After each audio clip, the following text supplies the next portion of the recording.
Usa ka pagtuo, usa ka tingog, usa ka katawhan.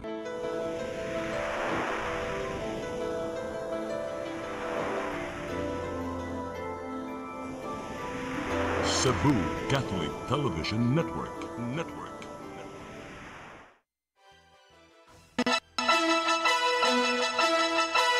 Uluhan sa mga balita sa Sayri 47.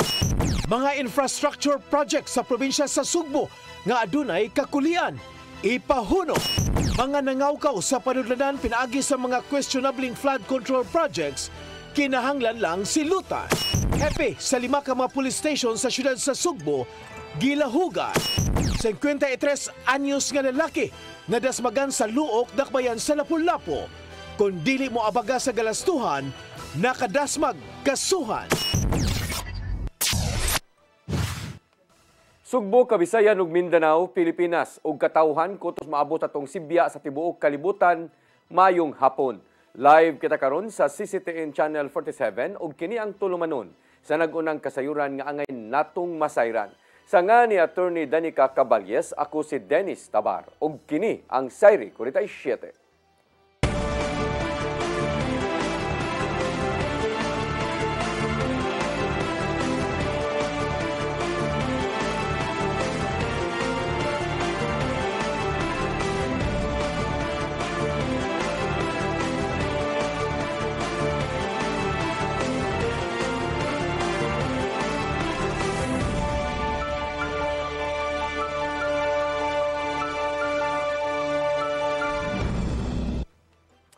Ug karon sa kumpletong detalye sa atong mga balita, mga infrastructure projects sa probinsya sa Sugbo mo'y adunay kakulian. Kung nga adunay mga kakulian, mahimong ipahunong ni Governor Pamela Baricuatro. Sa kasamtangan, mahimong makapadayon ang 77 ka mga proyekto sa kalungsuran, human gipaubos sa makuti nga review.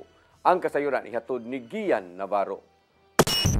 Gihimog ata ni Gobernador Pamela Baricuatro nga legal ang gihimong pagpasuspenso sa mga infrastructure projects sa probinsya sa Sugbo. Gisunod din niya ang General Welfare Clause gikan sa Local Government Code diin mahimong ipahunong o di ba ka undangon ang maong mga proyekto. Kana kung adunay mga kakuliang gihimo gikan sa pagproseso sa mga papeles hangtod sa risgo nga dala nini ngadto sa mga nanimuyo. Kay kani sila manggod ang kani mga projects nato if the action is necessary para to promote, protect common good o public welfare, ang governors has the authority to stop projects. It also says nga ang mga governors can stop projects if it poses an immediate threat to the people and to the workers. Sa minabay nga semana, miluwat og mando si Baricuatro sa pagpahunong una sa mga proyekto aron ni paubos sa makuti nga review. Anaa pa sa 77 ka mga infrastructure projects ang mahimo nang makabadayon gikan sa kapin 150 niini. So far kana atong natanawan na pwede na natong resume, no? The rest nagsige ongoing man ta. Garin ako sa atong Bulkwater regarding sa St. Gerard. Actually, joint venture na siya with SBK, no? SBK. Ang nimong assessment ni Baricuatro, human personal niyang gisusi ang mga infrastructure projects nga gihimo sa probinsya ug DPWH. Usa na ninimaw ang bulk water system project sa lungsod sa Alegria diin posible makamugna og kakuyaw ngadto sa mga residente tungod sa kagamay sa agianan sa tubig ug delikado ang yang dalan. Samtang gisubay nila ang flood control project gikan sa DPWH sa lungsod sa Malabuyok. Nasuta nga numero 1 ang Malabuyok sa mga dapit sa Sugbo nga dunay dakong pondo gikan sa national government nga mokabat sa 3.3 billion pesos alang sa flood control. Nakadawat tinuon sila og mga report gikan sa managlaing LGUs bahin sa kasamtangang infra projects gikan sa DPWH nga magamit usab silang pagsukit-sukit. Mao makikita sila sa mga kadagkuan sa DPWH sa rehiyon, posible sunod semana aron subayon ang status tiini. No stone should be left unturned, no? We have to look into whatever projects nga naadri nga naay discrepancy and controversy, it has to be told and you will be the first one to know. And in fact, if you know, one of my first executive order is the freedom of information. So we owe it to you. kabahin lang sa gipatuman nga Project Monitoring Council sa Kapitolyo. Aduna sila'y katungod sa pagsukit-sukit sa mga proyekto, gikan man sa lokal, nasyonal o di ba ka international nga gihimo dinhi sa Sugbo.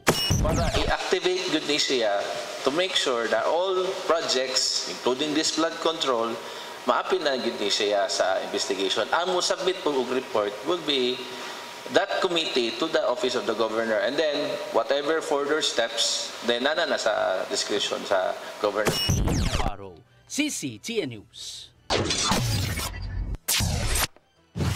Anaa pa sa 40% ang structural completion sa bag-o ug modernong pampublikong merkado sa siyudad sa Danao. Matod sa ilang Public Information Office nga mas gisiguro sa LGU ang mas lig-on nga instruktura aron dili daling maguba kuno galing maigo man og dagko nga sunog, kusog nga bagyo o di ba ka linog.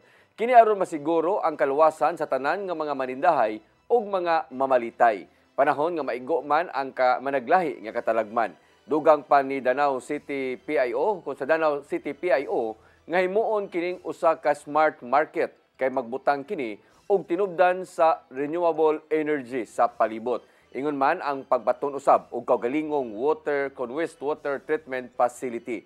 Gilauman sa LGU nga say gayon nga mahuman ang bag-ong merkado, matabangan ang mga yanong manindahay ug uban nga mga patigayon isip sentro sa komersyo sa syudad sa Danao. Cebu City Mayor Nestor Archibal na madlong sa mga kadagkuan sa Department of Public Works and Highways ingon man sa Department of Engineering and Public Works tungod sa langan nga paghuman sa mga proyekto.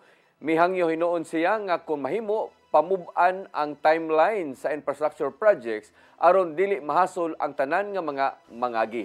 Ang kasayuran ihatod ni Gian Navarro. Gibadlog ni Mayor Nestor Archibal ang Department of Public Works and Highways o Department of Engineering and Public Works tungod sa gingong kalangay sa mga gipanghimong infrastructure projects sa syudad sa Sugbo. Gituki sa ilang meeting karong adlaw sa Cebu City Hall ang mga proyektong wala pa nahuman bisan og dugay nang nasugdan. Pipila sa mga kakuliang nasugatan sa ubang infrastructure projects mao ang kapakyasan sa soil testing nga niresulta sa kalisod alang sa mga motoristang mang-agi. Sama lang sa halos way kahumanang road project sa Dan M. Velez. Ingon man ang pagpaayo sa taytayan sa Ayala Heights dito sa Barangay Sirao. Ang mga tao sa Cebu City gikapoy na project nga way human-human. So dito ko sa Manila, may project din ng duha nga wala gyud human-human. Dito ko kahapon sa Tisa, kanya na nagreklamo sa kanang dito sa Pardo. So that's why ako na lang gi-request ang TIC nga ato silang usahon para ang tanan nga concerns unsay angay nilang buhaton akong istorya. Tuod dinhi mibahad si Archibal ngadto sa DPWH o DEPW contractors nga manubag gyud sila sa mga kapakyasang gihimo. Ang bugtong solusyon nini kinahanglang mahuman gyud ang mga nangatanggo nga infrastructure projects, road repairs o guban pa sa labing daling panahon. Kinahanglan usab paminusan ng timeline nini og sundon ang mamahimong kasabutan ubos sa himong undertaking. Akong kalingaon, ako yung siguroon kung pwede gyud na ako mahimo sa kung kaya nga dili grabe ang disturbance sa mga tao. Especially karon ang nahitabo sa Inveles, nahitabo dito sa Santa Teresita, nahitabo sa Banilan. So para nako ang mga contractor nga naghimo ni ani, murag dili kayo sila focus ba sa ilang trabaho. Ian Navarro, CCTN News. Gilauman ni Cebu City Mayor Nestor Archibal nga masilutan ang bisan kinsang nangawkaw sa padulunan pinaagi sa mga questionabling flood control projects. Gikasagmuyo niya ang hilabihang pagpangurap sa mga opisyal ilabi na nga nanggawas ang mga ebidensya gikan sa nanglabay nga mga hearing sa legislative. Pinagi sa pagpadayong investigasyon kinahanglanong mapamatud-an sa nasudnong kagamhanan nga porsigido usab sa pagpapriso sa mga nalambigit sa mga questionabling proyekto. Gipangsusi na ni Archibal ang mga flood control projects sa syudad sa Sugbo ug nimando nga gikinahanglang mahuman sa labing dali nga panahon.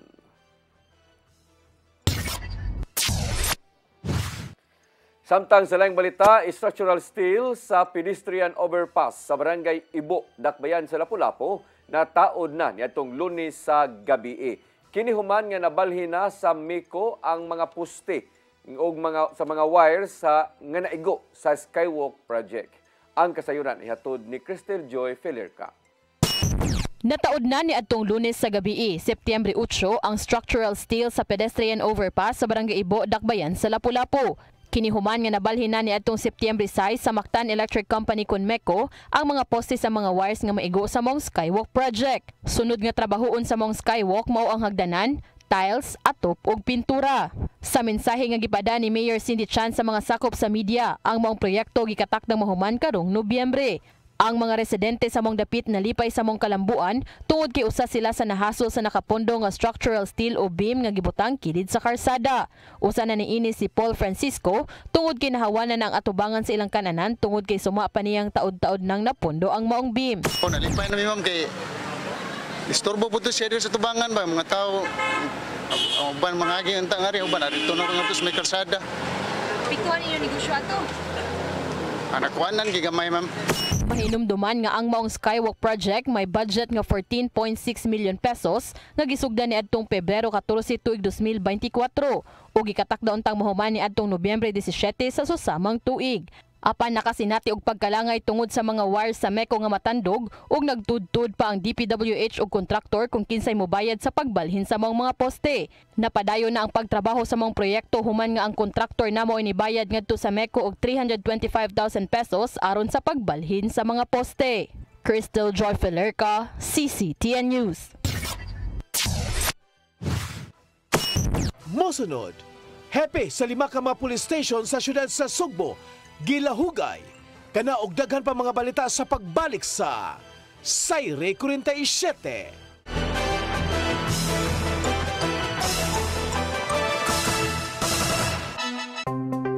Discover the beauty of the Philippines.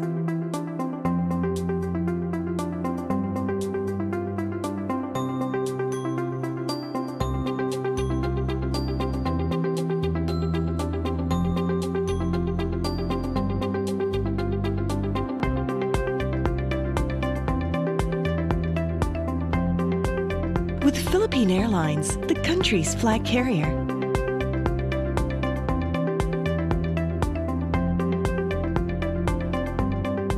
The airline that lets you feel the warmth of the nation.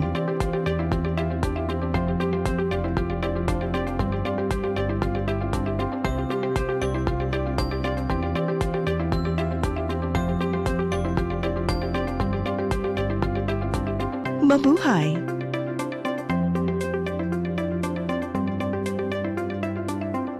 Siguradong pagkain sa buong bansa. Masaganang ani, mataas na kita. Maunlad na buhay ng mga magsasaka at mga mangingisda. Siguradong pagkain sa buong bansa.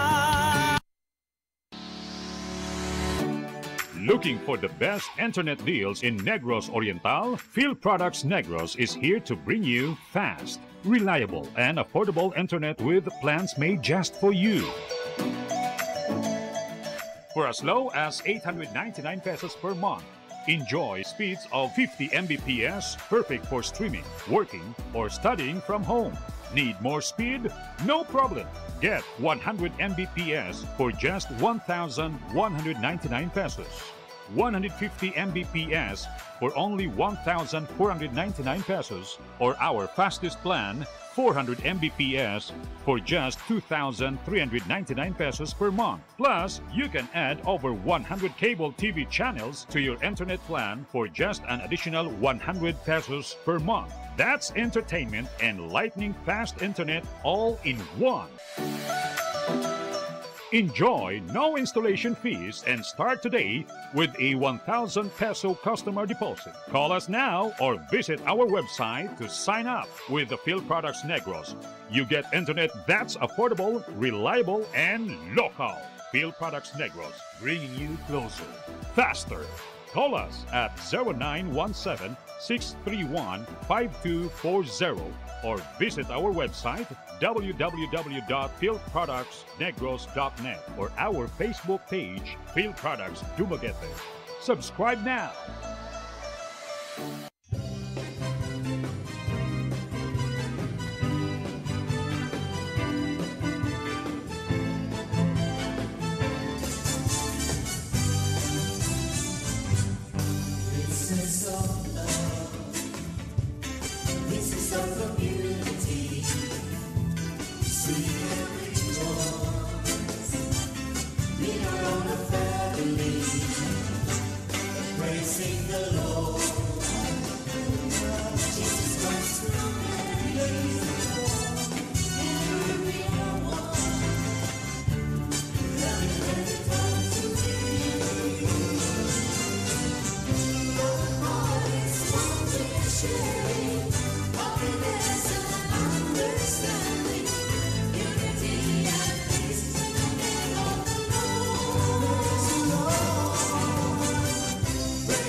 Balik sa ato mga balita, mipahigayon og lahugay ang Cebu City Police Office sa mga hipi sa 5 ka mga police station sa syudad sa Sugbo.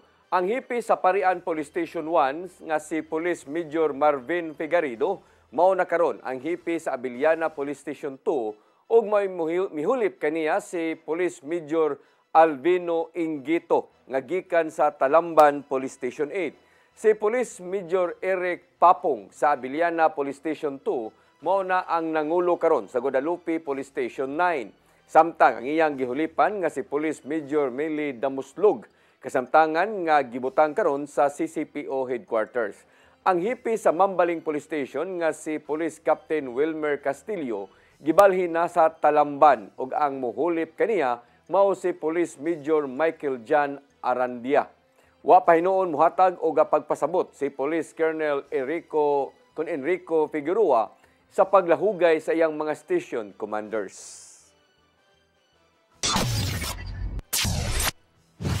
Syudad sa Mandawi molusad og 24/7 nga mental health at hotline karong Oktubre. Tinguha nga maminusan ang matalang suicide attempt. Ang kasayuran ihatod ni Mary Rose Sagarino. Sa datos sa Mandawi City Substance Abuse and Mental Health Office, moabot sa siyam ka mga residente ang natalang namatay tungod sa hikog, samtang 32 ang nisuway og pagkutlo sa ilang kinabuhi. Subay niini ang syudad nihingusog sa ilang mga inisyatiba kabahin sa mental health. Usa sa dugang nga programa nga gikatakdang ipatuman ang mental health hotline din 24 oras nga abli ang linya alang sa adunay giatubang nga problema sa mental health. Idumala kini sa mga psychometrician sa City Health Office o konektado sa mga emergency unit sama sa City Disaster Risk Reduction and Management Office aron dali ang pagresponde. Incidents nga murag need na natong i-refer, example Simba ko lang no, in the middle na day siya of kuan, tapos nag-regret siya na naaya nagihimo. So kailangan tag emergency nga crew nga mo save niya. So manang ideal nga gisag ato siyang gi-collocate sa atong option. Sa dato sa SAMSO, ang sagad sa adunay suicide attempt ang nag-edad og 30 anyos paubos. Gipalapdan karon sa buhatan ang ilang mga programa sama sa psycho-education session, counseling, medical support o referral pinaagi sa kooperasyon sa nagkadaiyang ahensya. Classify na to siyang youth under Philippine law kay mao man na siya diba ang youth kay from age 15 to 30. Hopefully we can help reduce this if online na niya ato ang helpline. Nakigalayon usab sila sa mga pribado ug pampublikong tunghaan aron pagtabang sa kampanya kabahin sa mental health awareness. Sa ulugon karong hapon sa syudad ang World Suicide Prevention Day. Mary Rose Sagarino, CCTN News.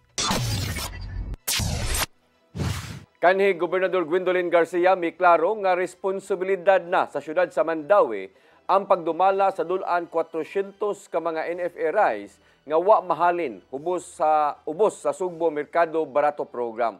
Ang programa gilusad sa tuig 2023 sa administrasyon ni Garcia. Ang kasayuran ihatod pagbalik ni Mary Rose Sagarino. Gipasabot ni kanhi Gobernador Gwendolyn Garcia nga ang pagbaligya sa 20 pesos matag kilo nga bugas ubos sa Sugbo Merkado Barato Program usa ka inisyatibo sa probinsya nga gipatuman sa tanang local government units lakip na ang syudad sa Mandawi. Matod sa gobernador nga ang programa gipatuman sa pagpakigalayon sa mga municipal ug city treasurer ug city social welfare offices sa matag LGU. Ang treasurer's office nato mo say nakikoordinate sa treasurer's office sa kada LGU. Kung wa na nila gibaligya and also with the municipal or city social welfare office. As you could see, ang uban nga mga LGUs paspas ang baligya. And kapila pa ng tuyo. Matod ni Garcia nga responsibilidad sa Mandawi ang pagdumala sa 397 ka sako sa NFA rice nga wala mahalin nga kasamtangang nagpondo sa bodega sa Barangay Tawason. That is a Mandawi City issue. And I think that should be confined within Mandawi City. Ang wala mahalin nga bugas kabahin sa programa sa Kapitolyo ni atong tuig 2023. Pagbaligya sa NFA rice sa 20 pesos matag kilo, isip tabang sa kabus nga mga pamilya. Ang Kapitolyo ni tagana sa Mandawi og kapin libo ka sako, apan 397 niini ang nagpabiling wala mahalin. Sa kasamtangan wala pay nakabuot nga panagsabot ang mga bagong administrasyon sa Mandawi ug probinsya. Matod sa Kapitolyo nga adunay bayranan ang Mandawi nga 1 milyon ka pesos para sa bugas. Apan sa habig sa syudad, nagkanayon nga walay formal nga kasabutan kabahin sa pagbaligya niini. Ang Mandawi City Social Welfare and Services nagkanayon nga pipila sa hinungdan sa wala pagkahalin, lakip na ang reklamo sa presensya sa UD, limitadong mapalit nga 2 ka kilo matag simana, lisod nga akses sa ubang lugar o pinili nga benepisaryo. Mary Rose Sagarino, CCTN News. Gobernador Pamela Baricuatro mas nipili nga musulbad sa mga kakuliang gibilin sa miaging administrasyon inay nga mga way. Gimakakusab niya ang pasangil sa giingong pagdawat og mahalong sakyanan gikan sa usa ka kontraktor. Ang kasayuran hatod ni Gian Navarro. Mas gipili ni Cebu Governor Pamela Baricuatro nga musulbad sa mga kakuliang gibilin sa miaging administrasyon inay nga mga way pa. Kini na lang ang nahimo niyang reaksyon human gisaway ni kanhi Gobernador Gwendolyn Garcia ang iyahang priority agenda nga gipatuman sa Kapitolyo. May numdumang siyang State of the Province address, gitaho ni Baricuatro ang mga irregularidad ug kahasol nga gibilin sa nang aging administrasyon. Apil nini ang giingong utang nga 1.1 billion pesos sa Cebu Provincial Government sa wala pamilingkod si Baricuatro sa katungdanan. Apan gitato ni Garcia ning simanaha nga bayranan lang among kandidat gikan sa naandang operasyon sa Kapitolyo. Human makadungog sa mong pagdepensa, kini na lang ang nihimong reaksyon ni Baricuatro. It's never about her. I don't know why she's taking it personally, no? It's about sa SOPA sa akong gisulti, no? That time it was during SOPA that I mentioned it. I don't have time for has-beens. There's a lot of mismanagement here in the province and I have to deal with it. Dadang itataw ni kanhi Gobernador Garcia niadtong September 2024 nga walay kalabutan ang Kapitolyo sa gingong utang ngadto sa HSBC alang sa pribado niyang kumpanya kaniadto. Sa laing bahin, may depensa si Bari 4 nga ang sakyanang gigamit karon gipahuwam lang gikan sa higala o gigamit sukad niya tong ting kampanya tungod sa gingong hulga sa kinabuhi nga iyang nadawat. Kini lang ang gigamit nga sakyanan ni Bari 4 sa matag mahinungdanong lakaw samtang giandam pa sa Kapitolyo ang iyang service vehicle. Kini na lang ang nimong pagdepensa ni Bari 4 human na mahayag si kanhi Gobernador Garcia nga adunay opisyal nga nakadawat og sakyanan gikan sa usa ka contractor. I already said it during the SOPA, no? I don't need to prove myself, no? Action speaks louder than word. Just come to the Capitol and you see for yourself. I'm sure you can see for yourself that everything here has changed. Kitag sa ni Bari 4 ang mga reformang himuon gikan sa healthcare, education, food security ug uban pa atol siyang SOPA. Apan wala kini gikalipay ni kanhi Gobernador Garcia kay matud pa puno raman sa pagpamutbot. Kini na lang usab ang naimong tubag ni Bari 4 ngadto sa maong matang sa kritisismo. I think they're still ordering ano sa aman tumahuman, ano sa tumarites maabot ako sa kinan. In fact, gasto biya kayo ni kay I'm still spending for my own transportation, gasoline and my the borrowed car. Navarro, CCTN News. Gimakak sa Department of Finance nga adunay kasamtangang utang ang Pilipinas sa kagamahanan sa South Korea. Subay kini sa mga nanggawas nga report diin gikanselar ni South Korean President Lee Jae-myung ang utang ngadto sa Pilipinas tungod sa giingong hilabihang korupsyon sa gobyerno. Dili tinuod alang sa Finance Department ang 28 billion pesos nga official development assistance tali sa duha ka mga nasod. Gisiguro hinuon sa ahensya ngadto sa bilateral partners nga buligan kini og pagsalig kung hisgutan ang mga loan agreement.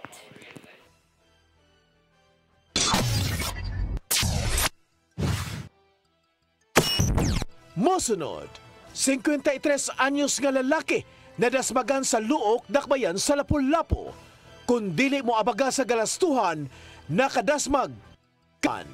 Kana og daghan pa mga balita sa pagbalik sa Sayri 47.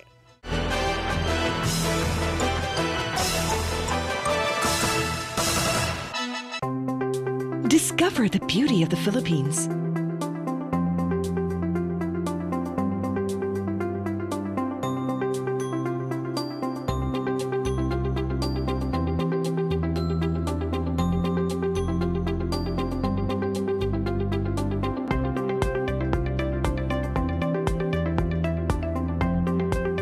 With Philippine Airlines, the country's flag carrier.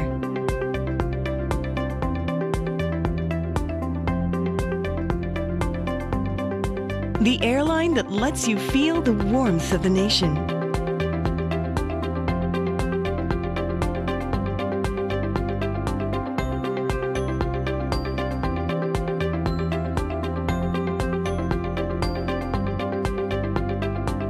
Mabuhay!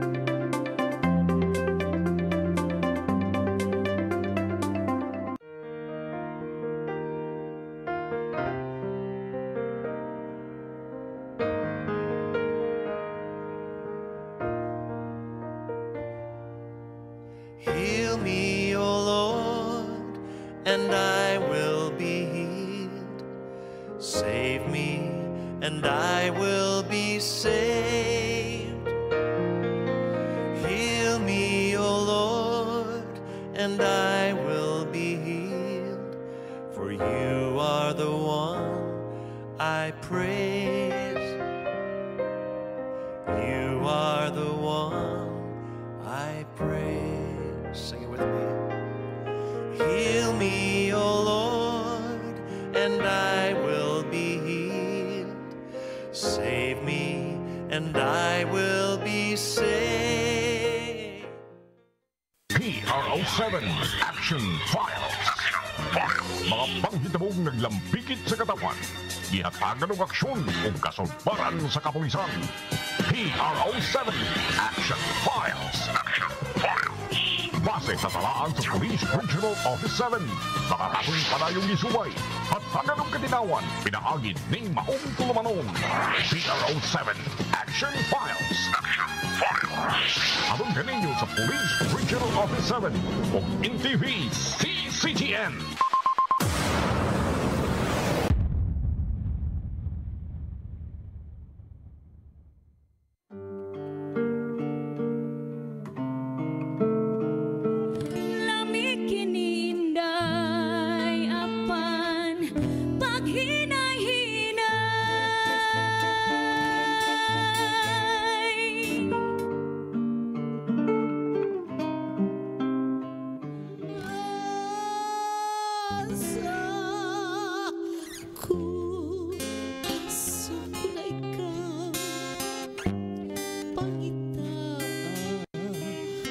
aron kay ikaw day pinangga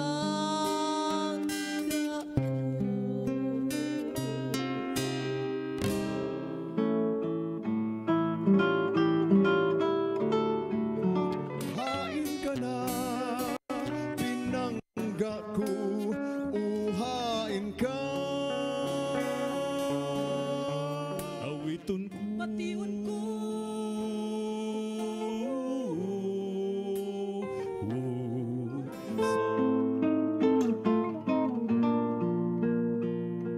Dihay Pinay namin yo og hapon, hapon nga tigulang og hubakon.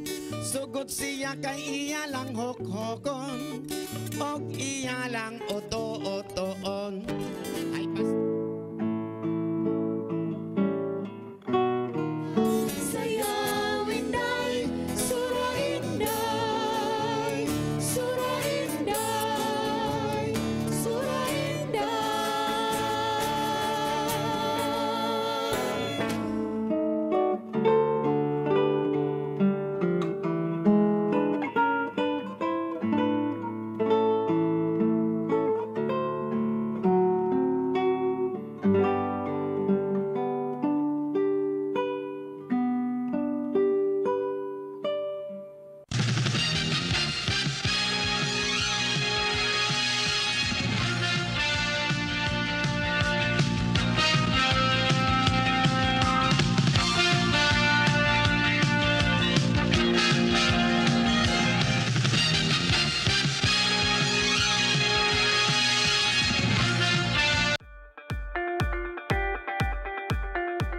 Congratulations! Nunito Tatay Dodong A. Lemchua, awarded as Cable TV Maverick, Father of Cable TV in the Philippines, given by Philippine Cable and Telecommunications Association Incorporated, PCTA, from Phil Products Group of Companies.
Nangita pa mong gusto para internet sa kong anak, ma'am.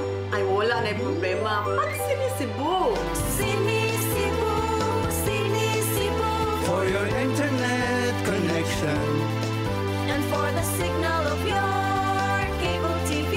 so fast and straight, that transmission to your home. Sinisibo. Sinisibo, sinisibo.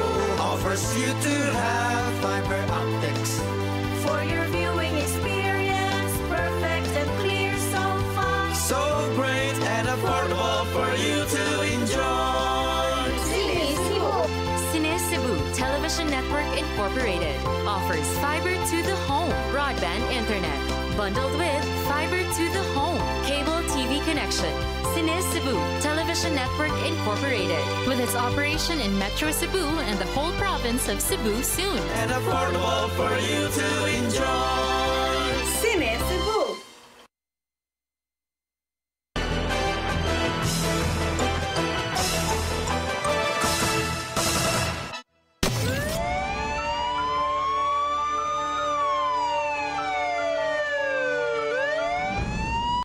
Balik sa atong mga balita, 53 anyos nga lalaki na dasmagan samtang naglakaw sa karsada sa barangay Luok, Dakbayan sa Lapu-Lapu. Pamilya sa biktima desidido mopasaka og kaso kung galing dili moabaga sa mga gastuhan sa tambalanan ang suspek nga usa ka senior citizens. Ang kasayuran ihatod ni Cristel Joy Felerca.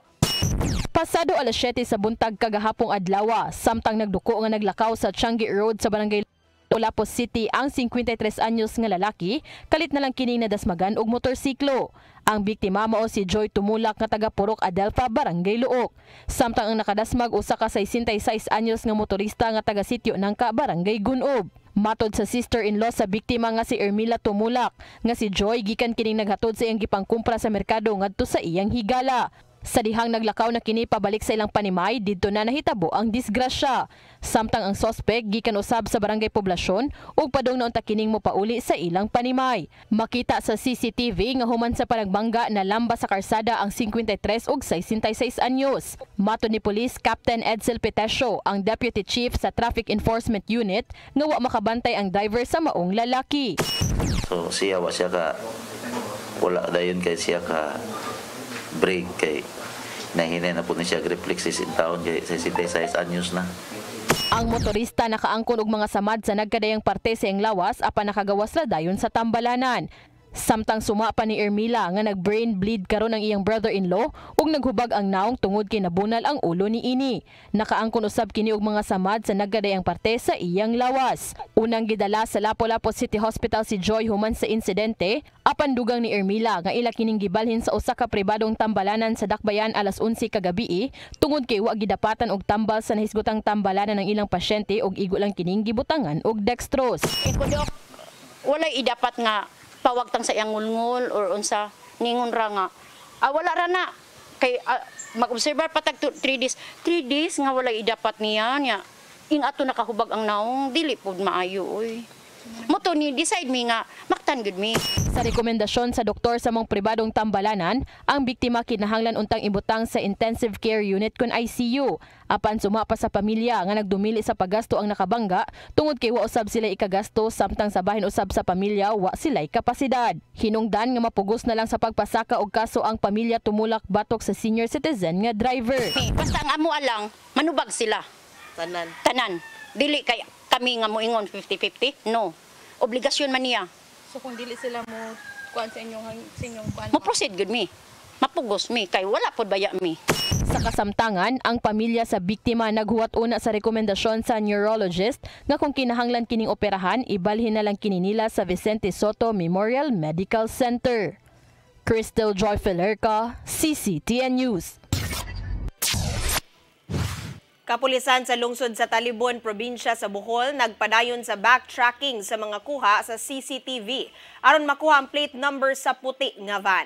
Kini mao ay gisakyan sa mga gunman nga mipusil patay sa magsuon nga negosyante og quarry niadtong Sabado sa gabi. Ang kasayuran hatod ni Arnold Bustamante. Wala pa'y matumbok nga person of interest ang kapulisan sa lungsod sa Talibon sakop sa Bohol Police Provincial Office sa kasong pagpusil patay sa magsuon nga negosyante og quarry sa mga lugar neto ga Sabado sa gabi, September 6, 2025. Mato ni Police Major Romar Labasbas, ang hepe sa Talibon Municipal Police Station, nga nagpadayon pa sila sa pagsubay sa pag-backtrack sa mga kuha sa CCTV camera nga mo'y maghatag kanila og lead sa investigasyon. Ang mga saksi una nang mibutyag ga upat ka mga lalaki nga armado ang mikanaog sa puti nga van nga mo'y ilang gisakyan og daing pabusil sa mga biktima nga silang alias Jiloy, 42 anyos, ug ang manghod ini nga si Witwit, 36 anyos na nagbalay sa barangay Tanghaligi sa mga lungsod. Human sa gihimong krimen dali nga misibat ang mga suspitsado sa kaysa puti nga van, apan ang mga nakasaksi wala na makakita sa plate number niini tungod sa kahadlok kay ilang gibati natong tungura. Wa pa nato kayo ma-establish ang atong kwanter kanang possible mga suspecter kay tagaron sir. Mo gid atong gitan-aw pa karon sir ang pag-backtrack para natay ma-check or asa man ta pwede makakuha og mga bisan lang pangalan sa usa sa mga suspect. Yang kunin lamas-bas ka usa sa mga hagit nga ilang giatubang sa pagkakaron mao ang pagkuha sa mga CCTV footage nga palayan gihimo karon sa mga investigador tungod ni nanawagan siya sa mga residente sa mga lungsod o sa mga silingang lugar nga abagan sila ug kung dunay nakakita sa sakinan nga gigamit sa mga suspitsado mahimong i-report sa ilang police station aron sa dinilian nga kasulbaran sa kamatayon sa duha ka magsuon. Mukhang yun na kung dunay mga nakakita, mga possible nga mga witnesses na nakita katong maong getaway vehicle, mamalog lang mi og mo inform sa Talibon Police Station sa ilang mga nakita ma'am. Ginasalig nila basbas kanuwas pa ang lungsod sa Talibon o ilan nila ang maong insidente nga usa ka isolated nga kaso og dili angayan nga mabalaka ang katawhan gumikan kay kontrolado ra sa kapulisan ang sitwasyon. Arnold Bustamante, CCTV. Mo kantong naglangkob sa atong mga balita sa Sayre 47, ako si Dennis Tabar. Ako si Danica Caballes, sangton ugma sa inyong paboritong tulumanon. Sayre 47.